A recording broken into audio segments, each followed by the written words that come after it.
Fellas, you know Degree Cool Rush deodorant, right? Well, last year they changed the formula, and guys were mad about it. One dude even started a petition. So guess what? Degree heard us, admitted they messed up, and brought the original Cool Rush scent back exactly how it was. And it's in Walmart, Target, and other stores now for under $4. So grab some and remember why its cool, crisp, and fresh scent made it the #1 men's antiperspirant for the last decade. Degree Cool Rush is back, and it smells like victory for all of us.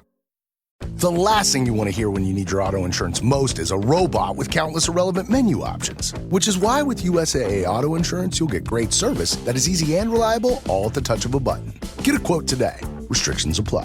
USAA. Hilton brings you new ways to stay, with experiences that let you capture the glory days. Introducing the Graduate Hotels. Each inspired by local college towns, these stays are always original and never boring. Get in touch with traditions all across the country and enjoy a stay that's a class above the rest.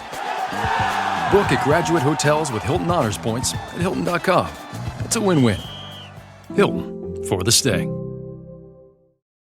From the Fifth Quarter Studios in Madison, Wisconsin, you are listening to High School Hoops with our hosts, Steve Collins and Jake Stager.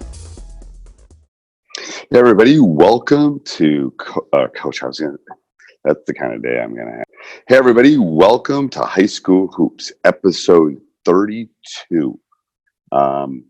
Today we're going to talk about you being a basketball coach and why you should be like a football coach and why you should be like a soccer coach.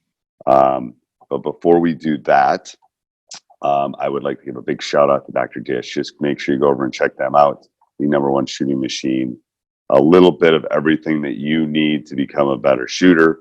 It's got workouts. It's got, the ability to get a lot of shots up. Go check them out. Don't think you'll be disappointed.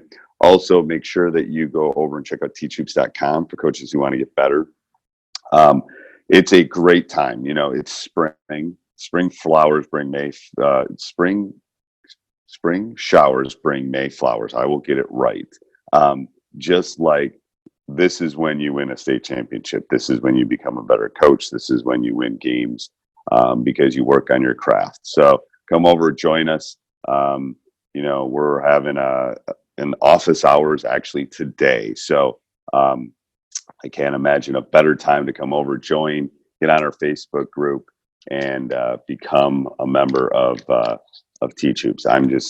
I'm cheating here a little bit. If you hear the rustling of papers, I want to make sure I look at my notes. All right, so let's talk about why, as a basketball coach, you should be like a football coach. You should be like a football coach. You should be like a soccer coach. So if you think about football coaches, they always look for actions and counter actions. So as a coach, I think we always have to be and to be honest with you, we're like chess players too. We always have to think that, okay, they're going to jump switch or not switch on the screen, jump hard, hedge on screens. How are we going to counter that move if they keep doing it over and over? And I think Virginia from this year's NCAA was a great example of how, he kind of moved away from that blocker mover to kind of a ball screen offense and was able to get a counter because he found out that wasn't going to work. So I think as a coach, you have to, as a basketball coach, you have to have that football mentality, because football coaches always have that, if they take this away, we're going to counter with this, we're going to counter with another kind of move. Maybe they're taking the run away. We're going to go with the pass, all that stuff. I'm not a football coach by any stretch of the imagination. But I know that that's what they're always thinking. I also think you have to be like a soccer coach, because you got to teach them how to play. There aren't a lot of plays in soccer. It's not like this magical, 1-4 set is going to win us, a game in a soccer match. However, basketball coaches get in their minds, okay, I need this play. I need this specific offense. There's no plays. That you're teaching the players to have instinct. You're looking at games, you're letting them loose, you're letting them read the reactions. And the higher up you go, you notice that the game becomes more and more of that. So I think as a basketball coach, you have to take, first of all, I think as a coach, you have to take strengths from everything. I mean, I think you should read business books. I think you should read leadership books. I think you should read other coaches' books. But in a general sense, I think all basketball coaches should try to move toward being like a soccer coach and should move toward like being a football coach, in the sense that you should always have counters. You should always be working on more than one thing, like football coaches are.